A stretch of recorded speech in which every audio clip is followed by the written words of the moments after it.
Hello friends, this is doctor Ravi Saini. आज का जो हमारा टॉपिक है वो है measures to control inflation. Previous classes में हमने डिफरेंट टाइप की इन्फ्लेशन पढ़े, इन्फ्लेशन की वजह से क्या क्या इफेक्ट पड़े, कुछ पॉजिटिव इफेक्ट्स थे, कुछ नेगेटिव इफेक्ट्स थे। आज जो हम पढ़ेंगे वो है इन्फ्लेशन को कंट्रोल करने के लिए कौन कौन से उपाय किए जा सकते हैं। तो इसे हम दो कैटेगरीज में डिवाइड करते हैं। पहला जो है मॉनेटरी मेजर्स, जो कि बेसिकली आरबीआई के थ्रू किया किया जाता है।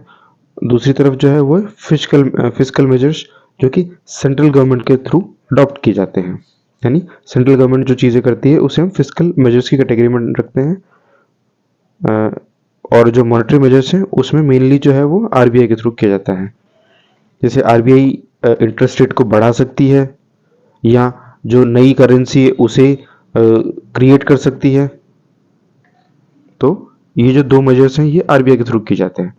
और जो फिजिकल मेजर्स हैं जो कि सेंट्रल गवर्नमेंट के थ्रू लिए जाते हैं, उस केस में सप्लाई को बढ़ाया जा सकता है। सप्लाई को बढ़ाने के लिए ज़्यादा इंपोर्ट किया जा सकता है, एक्सपोर्ट को कंट्रोल किया जा सकता है, जो डोमेस्टिक प्रोडक्शन है, घरेलू उत्पादन है, उसे बढ़ाया जा सकता है।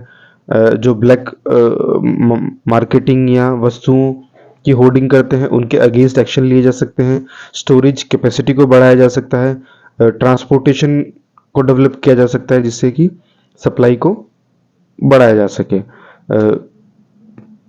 डिमांड जो है उसको रिड्यूस किया जा सकता है। उस केस में अगर गवर्नमेंट एक्सपेंडिचर कम करती है तो उस वस्तु के उत्पादन भी कम होगा, तो डिमांड भी कम हो जाएगी। ब्लैक मनी के अगेंस्ट एक्शन से भी डिमांड कम की जा सकती है। डायरेक्ट टैक्स अगर बढ़ाए जाते हैं गवर्नमेंट के थ्रू तो उस केस में भी डिमांड डिक्रीज हो जाती है।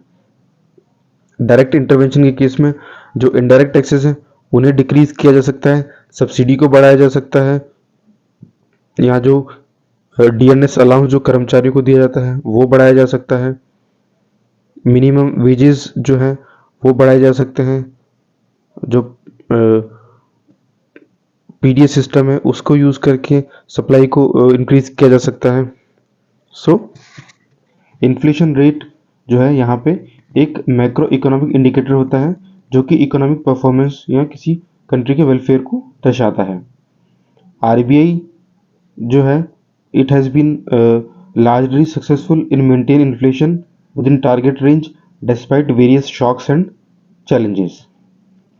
However, some challenges of fiscal policy include revenue shortfall, expenditure overcome, crowding out effect और fiscal dominance. आरबीआई के थ्रू जो मेजर किए जा रहे थे इन्फ्लेशन को कंट्रोल करने के लिए उसे हमने मॉनेटरी पॉलिसी बोला।